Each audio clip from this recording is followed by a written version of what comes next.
ABP Ganga में आप देख रहे हैं पहाड़ प्रभात और मैं हूं आपके साथ आयुषी नेगी। और बुलेटिन में आज सबसे पहले बात करेंगे जलाक्रोश की। तो कर्णप्रयाग से बड़ी खबर भी आपको बता दें, बारिश की वजह से भारी मुसीबत बन गई है। सिवाई में बन रही टनल के पास लैंडस्लाइड हो गया है और भूस्खलन से टनल के पास बनी सुरक्षा दीवार टूट गई है। रेलवे टनल को भी अब खतरा बना हुआ है। तो मौसम का कहर लगातार देखा जा रहा है। तस्वीरों में भी आप देख सकते हैं किस तरीके से जगह जगह भूस्खलन की जो घटनाएं हैं वो सामने आ रही हैं और भूस्खलन से टनल के पास सुरक्षा दीवार टूट गई है। दूसरी तरफ रेलवे टनल पर भी अब खतरा बना हुआ है। तो सिवाई में ये टनल बन रही है जिसके पास से ये लैंडस्लाइड हुआ और अब टनल की सुरक्षा दीवार टूट गई है और रेलवे टनल पर भी अब जो खतरा है वो बना हुआ है। तो भारी बारिश की वजह से भारी मुसीबत भी अब देखने को मिल रही है। आने वाले समय के लिए भी मौसम विभाग की तरफ से अलर्ट जारी किया गया है, लेकिन तबाही की तस्वीरें आप देख सकते हैं।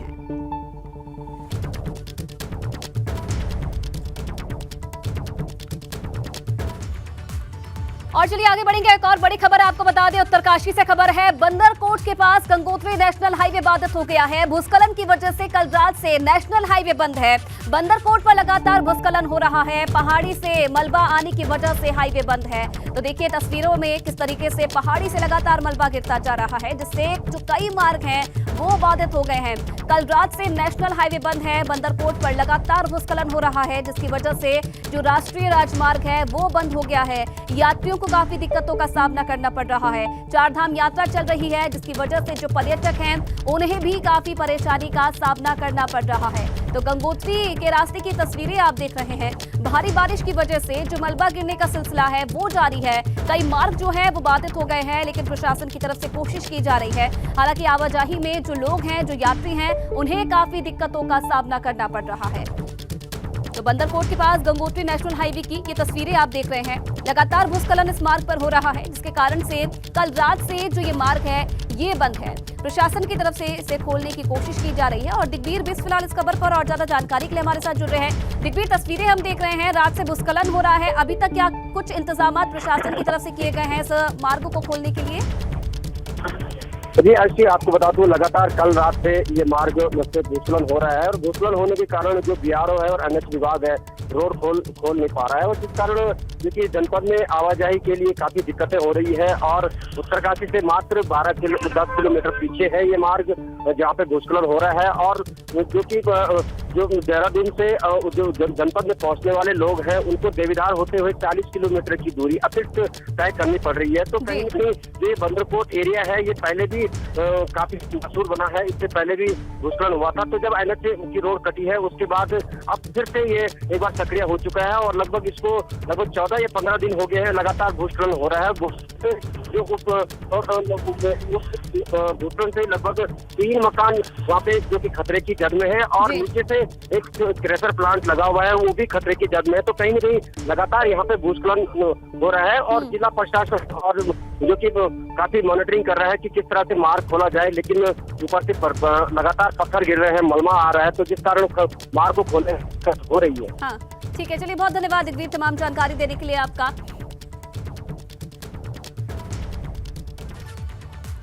और चलिए बात करेंगे प्रदेश के मौसम की। तो आज भी उत्तराखंड में भारी बारिश का अलर्ट है। आज भी उत्तराखंड के कुमाऊं क्षेत्र में भारी बारिश हो सकती है। कुमाऊं के 3 जिलों में भारी बारिश का येलो अलर्ट है और नैनीताल, चंपावत और उधम सिंह नगर जिले में कहीं कहीं पर भारी बारिश का अनुमान मौसम विभाग की तरफ से जताया गया है। तो आज भी प्रदेश में जो मौसम है उसे लेकर मौसम विभाग की तरफ से अलर्ट जताया गया है। और कुमाऊं क्षेत्र में विशेष तौर पर 3 जिले ऐसे हैं जहां पर कहीं कहीं पर भारी बारिश हो सकती है। और चलिए रवि फिलहाल इस खबर पर और ज्यादा जानकारी के लिए हमारे साथ जुड़ रहे हैं। रवि, आज भी मौसम विभाग की तरफ से अलर्ट जारी किया गया है। कितना असर अलर्ट का देखने को मिल रहा है और आगे आने वाले समय में और कैसा रहने वाला है मौसम, इसके बारे में क्या जानकारी दी गई है? बिल्कुल आयुषी, जैसे कि आज मौसम का पूर्वानुमान है कि खास तौर पर कुमाऊं क्षेत्र ज़्यादा प्रभावित रहेगा। और अगर हम गढ़वाल क्षेत्र की तरफ देखें तो मैं देहरादून में हूँ और इस वक्त जो है यहाँ पर चटक धूप खिली हुई है। हालांकि कुछ पहाड़ी एरिया जो गढ़वाल क्षेत्र के ऐसे हैं जहाँ पर इस वक्त भी हल्की बारिश का सिलसिला जारी है। लेकिन अगर हम बात करें तो कुमाऊं के यहाँ 3 जिलों में ही इस तरीके का येलो अलर्ट जारी किया गया है जहाँ पर भारी से बहुत भारी बारिश हो सकती है। अभी कल तक की अगर बात करें तो कल भी कुमाऊं के ही इन जिलों में भारी बारिश का अलर्ट जारी रहेगा। हालांकि पूरे प्रदेश में बारिश का सिलसिला जारी रहेगा, लेकिन खासतौर पर कुमाऊं में ज़्यादा बारिश बरसने जो संभावना है वो मौसम विभाग ने जताई है। और ऐसे में वहाँ के जो ज़िले मौसम विभाग ने बताए हैं, चाहे वो नैनीताल हो, चंपावत हो, उधम सिंह नगर हो या फिर अन्य ज़िले हो, वहाँ पर लोगों को सतर्क रहने की ज़रूरत है। पूरे प्रदेश की बात करें तो ज़्यादातर इलाकों में बादल छाए हुए हैं और इधर अगर गढ़वाल क्षेत्र में देखें तो चमोली, रुद्रप्रयाग और उत्तरकाशी, इन क्षेत्रों में भी बारिश देखने को मिल रही है, जहाँ पर भूस्खलन की घटनाएं बढ़ी हैं और लगातार जो आवाजाही है वो प्रभावित हो रही है। अभी प्रदेश में बात करें तो तकरीबन 200 ऐसी सड़कें हैं जो कल जो 2-3 दिन से बारिश हो रही थी उससे बाधित हुई हैं और लगातार जेसीबी से उन्हें खोलने का काम भी लगातार जारी है। तो सड़कें लगातार खुल भी रही हैं, लेकिन जिस तरीके से बाधित हो रही हैं उसमें प्रदेश के भीतर जो यातायात है वो भी काफ़ी तौर पर प्रभावित हो रहा है। लेकिन ये भी माना जा रहा है कि 3 अगस्त के बाद उत्तराखंड में अगर मौसम देखेंगे तो जो बारिश है उसमें कुछ कमी भी आ सकती है। तो ऐसे में 3 अगस्त के बाद हम कह सकते हैं कुछ राहत मिलेगी, लेकिन आज और कल कुमाऊं में खास तौर पर लोगों को सतर्क रहने की आवश्यकता है। जी चलिए, बिल्कुल कल तक का अलर्ट है रवि, इसके बाद देखने वाली बात है क्या कुछ मौसम का रुख रहेगा। आप बने रहिएगा हमारे साथ, आगे भी अपडेट आपसे लेते रहेंगे। चलिए आगे बढ़ेंगे तो पहाड़ों पर मूसलाधार मुसीबत थमने का नाम नहीं ले रही। हर दिन एक नई मुसीबत से लोगों की जान आफत में पड़ गई है। कहीं पानी का सैलाब तो कहीं दरकते पहाड़ ने लोगों का जीना दूभर कर दिया है।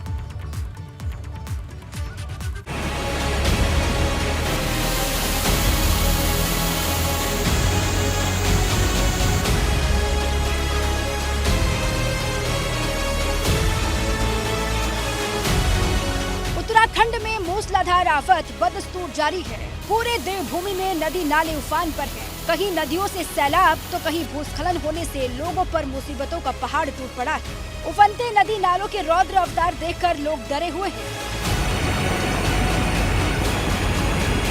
ये तस्वीरें जोशीमठ की हैं, जहां उफनता हुआ लामबगड़ नाला लोगों के लिए खतरा बन गया है। इस उफनते नाले का बहाव इतना तेज है कि इसकी वजह से बद्रीनाथ हाईवे बाधित हो गया, जिसके बाद बीआरओ की कड़ी मशक्कत के बाद हाईवे को खोला गया, जिससे चारधाम यात्रियों और पर्यटकों ने राहत की सांस ली। अब मसूरी के कैंपटी फॉल की हैरान करने वाली ये तस्वीर भी जरा देख लीजिए। यहाँ अचानक से जलस्तर बढ़ गया और कैंपटी फॉल में अफरा तफरी का माहौल बन गया, जिसके बाद प्रशासन और पुलिस ने अलर्ट जारी कर दिया है और खतरे को भांपते हुए कैंपटी फॉल को खाली करा लिया गया है। उधर पौड़ी में भी बारिश की वजह से इन दिनों न्यार नदी उफान पर बह रही है और इसी बीच तेज बहाव में गाय भी फंस गई, जिसको काफी मशक्कत के बाद स्थानीय पुलिस ने रेस्क्यू करके बाहर निकाला। उधर कर्णप्रयाग में भी पहाड़ी से मलबा आने से बद्रीनाथ हाईवे उमत्ता के पास बंद हो गया है, जिसकी वजह से गाड़ियों की कतार लग गई। आसमानी आफत का कहर उत्तरकाशी में भी देखने को मिला, जहां भारी बारिश और भूस्खलन से बंद तकरीबन 26 सड़कें पूरी तरीके से ठप हैं। नौगांव, सोरी मोटर मार्ग, अगोड़ा, खंकौली, डोडीताल रोड भूस्खलन से बंद है। साथ ही कई गांवों से संपर्क भी कर चुका है। मूसलाधार आफत से पहाड़ों पर रह रहे लोगों की मुसीबत लगातार बढ़ती जा रही है। भूस्खलन होने से तीर्थ यात्री पैदल मार्ग पर फंसे हुए हैं, तो कहीं कुछ सैलाब में फंसे हुए हैं और हर दिन एक नई मुसीबत सामने आ रही है। ऐसे में लोगों को खुद एहतियात बरतने की बहुत जरूरत है। Bureau report, ABP Ganga. और चलिए बात करेंगे चमोली की। यहाँ दशोली विकास खंड स्थित सोनला गांव के 25 परिवार खतरे की जद में आ गए। दरअसल लगातार हो रही बारिश के चलते सोनला गांव के ठीक नीचे से भूस्खलन शुरू हो गया है। ग्रामीणों का कहना है कि हाई टेंशन बिजली की लाइन का तार लगाने से भूस्खलन की स्थिति पैदा हो गई है और इन परिवारों पर इसकी वजह से खतरा मंडराने लगा है। तो 25 परिवार ऐसे हैं जिस पर अब इस भूस्खलन का असर देखने को मिल रहा है और लोगों का कहना है कि जो टावर लगाया गया था उसके कारण जो खतरा है वो इन परिवारों पर मंडराने लगा है। कई बार शिकायत कर चुके हैं, लेकिन बावजूद इसके अभी तक इसका कोई जो निवारण है वो नहीं किया गया है। सोनला में लैंडस्लाइड हो गई, रोड टूट गई है, सारा मलबा लोगों के घरों में चला गया है। लगभग 25 परिवार आपदा की जद में है और उनको अगर वहां से हटाया नहीं गया तो निश्चित रूप से लोगों को खतरा पैदा हो जाएगा। पर अगर ना मजिस्ट्रेट वहाँ गए, पीडब्ल्यूडी के एक्शन वहाँ गए, सिंचाई वाले गए, तो हमने सब लोगों से कहा तत्काल प्रभाव से जान माल की रक्षा करें और जो लैंडस्लाइड हो गई है उसकी रोकथाम का कुछ तरीका निकालें। और इधर भ्रष्टाचार में लिप्त उत्तराखंड के अधिकारियों पर विजिलेंस का शिकंजा कसता जा रहा है। आय से अधिक संपत्ति के मामले में जेल गए रामविलास यादव और उनकी पत्नी पर विजिलेंस ने शिकंजा कसा है। इसके अलावा वित्तीय अनियमितता भ्रष्टाचार के मामले में सस्पेंड हुए 2 वरिष्ठ वन अधिकारी के मामले में भी विजिलेंस जल्द कार्रवाई करेगी। फॉरेस्ट डिपार्टमेंट के सस्पेंड किए गए अधिकारियों पर विजिलेंस कार्रवाई करने की तैयारी में है और जल्द बढ़ेगी फॉरेस्ट अधिकारियों की टेंशन। धामी सरकार ने 2 फॉरेस्ट अधिकारियों को सस्पेंड किया था। और चलिए रवि लगातार इस खबर पर हमारे साथ बने हुए हैं देहरादून से। रवि देखिए, भ्रष्ट अधिकारियों पर सख्त दिख रही है धामी सरकार। आने वाले समय में किसकी और मुश्किलें बढ़ सकती है, क्या जानकारी? बिल्कुल आयुषी, देखिए कुल मिलाकर सीधे तौर पर मुख्यमंत्री पुष्कर सिंह धामी एक संदेश दे चुके हैं कि किसी भी तरीके का भ्रष्टाचार उत्तराखंड में बर्दाश्त नहीं किया जाएगा। और इससे पहले इसकी बानगी देखने को भी मिली है। जो पूर्व आईएएस हैं रामविलास यादव, वो इस वक्त जेल में है। आय से अधिक संपत्ति का मामला था, लेकिन अब जो नया मामला है उसमें अगर बात करें तो विजिलेंस ने जो 2 फॉरेस्ट के अधिकारी थे, जो किशन चंद है और JS सुहाग, इन दोनों के मामले में जिस तरीके से अनियमितताएं पाई गई थी उस पर जांच के लिए सरकार को पत्र लिखा था। और ऐसे में अब मुख्यमंत्री की ओर से इस पर जो है सहमति दे दी गई है। तो इन 2 अधिकारियों पर विजिलेंस जल्द ही एक बड़ी कार्रवाई करेगी और अपनी जांच को अब आगे बढ़ाएगी। ऐसे में अगर बात की जाए तो कॉर्बेट से जुड़ा हुआ पूरा मसला है। कॉर्बेट में अगर देखें तो जिस तरीके से चाहे पेड़ों के कटान की बात हो या फिर जो वहाँ पर निर्माण कराया था उसमें पाई गई अनियमितताएं हो, इन दोनों के चलते ये मामला हाईकोर्ट और सुप्रीम कोर्ट तक गया था। और दोनों ही अधिकारियों को जब बाद में बहुत ज़्यादा इस मामले की अनियमितताएं सामने आई थी तो उसके बाद सरकार की ओर से सस्पेंड कर दिया गया था। अभी ये दोनों अधिकारी जहाँ अब क्योंकि रिटायरमेंट का समय इनका आ गया है और ऐसे में जहाँ ये सरकार की ओर चक्कर लगा रहे थे कि रिटायरमेंट पर जो भी तमाम सुविधाएं हैं वो उनको मिल सके, उधर विजिलेंस ने अचानक जो है सरकार को पत्र लिख इन पर अनियमितताओं की जांच की बात कही है। तो ऐसे में अब विजिलेंस जब दोनों अधिकारियों पर जांच करेगी तो निश्चित तौर पर एक बड़ी कार्रवाई होने वाली है, क्योंकि लगातार चाहे कॉर्बेट में पेड़ कटान का मामला हो या फिर जो तमाम जो निर्माण की अनियमितताएं थी उसके आरोप इन पर लगे थे। और उस वक्त तत्कालीन अगर हम बात करें तो वहाँ पर DFO और चीफ वाइल्ड लाइफ वार्डन के पद पर ये दोनों अधिकारी तैनात थे, जिनके ही देखरेख में ये आरोप लगे हैं कि ये तमाम चीज़ें अनियमितताएं कॉर्बेट पार्क में हुई हैं। तो ऐसे में अब जब विजिलेंस ने सरकार से ये मांग की थी कि इन अनियमितताओं को लेकर पूरी एक विस्तृत जांच होनी चाहिए, तो इसमें खबर ये है कि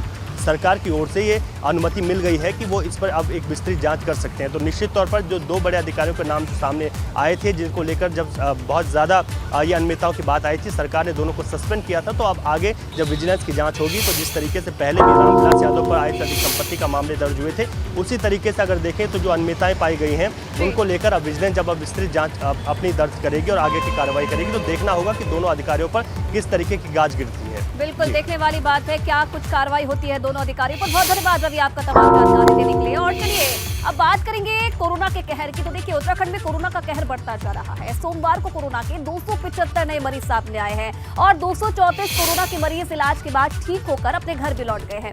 वहीं एक शख्स की कोरोना की वजह से सोमवार को मौत हो गई है। आपको ये भी बता दें कि उत्तराखंड में कोरोना के कुल एक्टिव केस 1676 पर पहुंच गए हैं। तो एक बार फिर से कोरोना का कहर बढ़ता जा रहा है। सोमवार को एक शख्स की कोरोना से मौत हो गई है और 234 लोग ठीक होकर घर भी लौटे। तो देखिए उत्तराखंड में बदहाल स्थिति से गुजर रहे खेल के मैदानों की स्थिति भविष्य में सुधरने जा रही है। इसके लिए खेल विभाग ने कवायद भी शुरू कर दी है और खेल विभाग जल्द ही राज्य में स्पोर्ट्स डेवलपमेंट फंड बनाने की तैयारी में जुटा है। काशीपुर पहुंची सूबे की खेल मंत्री रेखा आर्य ने कहा कि इसे लेकर प्रस्ताव तैयार किया जा रहा है और जल्द ही इस पर काम भी शुरू हो जाएगा। तो आने वाले समय में खेल स्टेडियम की तस्वीर बदलेगी। हमारी सरकार लगातार खेल के प्रति गंभीर है। खेल पॉलिसी हम लेकर आए। खेल पॉलिसी के तहत विभिन्न प्रकार के जियो हम लोग निकाल रहे हैं। खेल के मैदान सुदृढ़ हो सके उसके लिए भी स्पोर्ट्स डेवलपमेंट फंड बनाने की बात हमने कही है। उसके लिए प्रस्ताव विभाग तैयार कर रहा है ताकि खेल मैदान जो है अपनी पुरानी स्थिति में न रहे, वह सुविधाजनक बने, वह इस योग्य बने कि बच्चे वहाँ पर ठीक प्रकार से खेल सकें। और इधर बढ़ती महंगाई और बेरोजगारी के खिलाफ कांग्रेस 5 अगस्त को उत्तराखंड में राजभवन घेराव करेगी। कांग्रेस प्रदेश अध्यक्ष नेतृत्व में कांग्रेस मुख्यालय देहरादून से कांग्रेसी प्रदर्शन के साथ राजभवन का घेराव करेंगे। कांग्रेस का आरोप है कि पेट्रोल, डीजल, रसोई गैस सिलेंडर और खाद्य पदार्थों की कीमतों में बेतहाशा बढ़ोतरी हो रही है। वहीं रोजगार देने में भाजपा सरकार फेल साबित हुई है।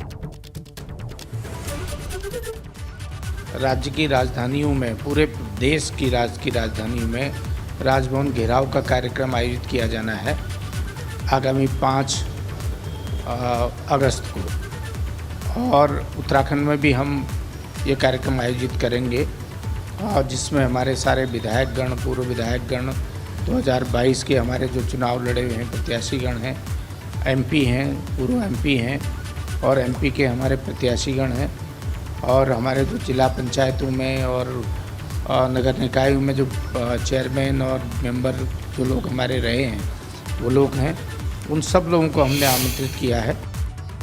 और हल्द्वानी में स्वराज आश्रम में कांग्रेस की एक अहम बैठक हुई है, जिसमें भारत जोड़ो तिरंगा यात्रा की समीक्षा हुई है। बैठक में प्रदेश अध्यक्ष करण माहरा और नेता प्रतिपक्ष यशपाल आर्य समेत कई नेता भी मौजूद रहे। कम 75 किलोमीटर हर जिले में ये यात्रा होने और अधिक भी कर सकते हैं। इसके पीछे मंतव्य यह है कि युवा साथियों को जो पुराने मूल्य थे, कांग्रेस की जो विचारधारा है उससे हम कैसे जोड़ें, और एक स्वतंत्रता संग्राम में हिस्सा लेने वाली पार्टी है। दूसरी तरफ वो पार्टी है जिसने लगातार आज़ादी से पहले भी और आज़ादी के बाद भी तिरंगे का अपमान किया, तिरंगे को स्वीकार नहीं किया। 65 साल तक उन्होंने अपने मुख्यालय पे तिरंगा नहीं लहराया। आज वो घर घर तिरंगे की बात कर रहे हैं, तो इसको हम कांग्रेस की विजय के रूप में देखते हैं, कांग्रेस की विचारधारा की विजय के रूप में देखते हैं। और इधर रुद्रपुर में सिडकुल क्षेत्र में इंटरसिटी बस सेवा का शुभारंभ किया गया है। अब सिडकुल के हजारों कर्मचारियों को आने जाने में सहूलियत होगी। बस सेवा का शुभारंभ डीडी चौक पर एसएसपी, मेयर और आरटीओ ने संयुक्त रूप से किया। ये आरटीओ द्वारा परमिट मिला गया है, और उसके बाद जो कि एक व्यवस्थित रूप से अभी पंतनगर सिडकुल के लिए डीडी चौक से ये शुरुआत किया जा रहा है। मैं बहुत सराहनीय ये कदम है, शुभकामनाएं और बधाइयाँ देता हूं, क्योंकि आम नागरिक और गरीब वर्ग के, मध्यम वर्ग के लोगों को यहाँ से सिडकुल जाने में कई सारे रुपए का खर्चा करना पड़ रहा है। तो कम किराए में अगर वो सिडकुल पहुँचते हैं, पंतनगर पहुँचते हैं और वापस घूमते हुए सिडकुल ढलान से होते हुए बन रहा है सर्किट, ये बड़ा अच्छा व्यवस्थित रूप है। और उत्तराखंड के चंपावत में दबंगों का कहर देखने को मिला है। आपको बता दें कि यहां 9 युवकों को सरेआम सड़क पर सजा दी गई है। मामूली विवाद के बाद सरेआम सड़क पर नाक रगड़वाई गई है। आपको ये भी बता दें कि कुछ दिन पहले ही 2 पक्षों में मारपीट हुई। दोनों पक्षों में समझौता होने के बाद भी सरेआम सजा दी गई। तस्वीरें आप देखिए किस तरीके से दबंगों का कहर है प्रदेश में। इसकी वानगी देखने को मिली है चंपावत में। दबंगों ने आपसी विवाद में जो युवक है उन्हें बीच सड़क पर नाक रगड़वाई। संज्ञान में भी आया है कि कुछ जो लोकल के लोग थे और एक जो दुकानदार थे, उनके बीच में आपस में कुछ हाथापाई हुई थी। तो उसमें जो दुकानदार थे उनके द्वारा एफआईआर रजिस्टर करवाई गई। उसमें 4-5 लड़के थे जो यहीं लोकल के यहाँ ढकना बडोला साइड के, तो उनके खिलाफ जब एफआईआर दर्ज हुई तो जो लड़के थे लड़ाई करने वाले, उनके परिजनों द्वारा ही एक तरह से माफ़ी मांगी गई। ऐसा हमें सुनने को आया कि माफ़ी मांगी गई, लेकिन माफ़ी मांगने का जो तरीका था वो बहुत गलत था। तो इसमें हम भी अपने स्तर से जांच कर रहे हैं कि मतलब ये किस वजह से हुआ और कौन इसके पीछे जिम्मेदार है। और एक बड़ी खबर आपको बता दें, देहरादून से है। मुख्यमंत्री पुष्कर सिंह धामी ने ट्विटर पर अपनी तस्वीर बदल दी है। पीएम मोदी के आह्वान पर यह तस्वीर बदली गई है। अपनी तस्वीर की जगह सीएम धामी ने तिरंगा लगाया है। मन की बात कार्यक्रम में प्रधानमंत्री ने अपील की थी और 15 अगस्त तक तिरंगे की तस्वीर लगाने का लोगों से आह्वान किया था। और आप देख सकते हैं मुख्यमंत्री पुष्कर सिंह धामी का ये ट्विटर हैंडल है, जिसमें उन्होंने अपनी तस्वीर को बदलकर अब तिरंगा इस पर लगा दिया है। आजादी का अमृत महोत्सव चल रहा है। हर घर तिरंगा अभियान की शुरुआत भी हो रही है। और इस बीच प्रधानमंत्री नरेंद्र मोदी ने अपने मन की बात कार्यक्रम में लोगों से ये अपील की थी, जनता से अपील की थी कि 15 अगस्त तक सभी लोग अपनी फोटो बदले, प्रोफाइल पिक्चर्स बदले और सोशल मीडिया प्लेटफॉर्म पर तिरंगा की तस्वीर साझा करें। और इसी को देखते हुए मुख्यमंत्री पुष्कर सिंह धामी ने भी अपने ट्विटर हैंडल पर जो तस्वीर है उसे बदल दिया है और अब उसकी जगह तिरंगा मुख्यमंत्री ने अपनी ट्विटर प्रोफाइल पर लगाया है।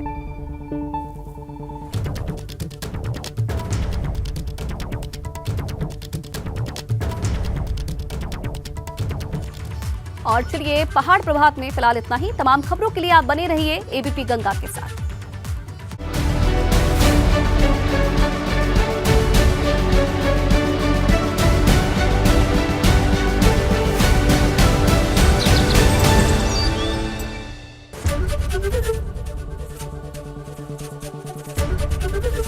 एबीपी गंगा, खबर आपकी, जुबान आपकी।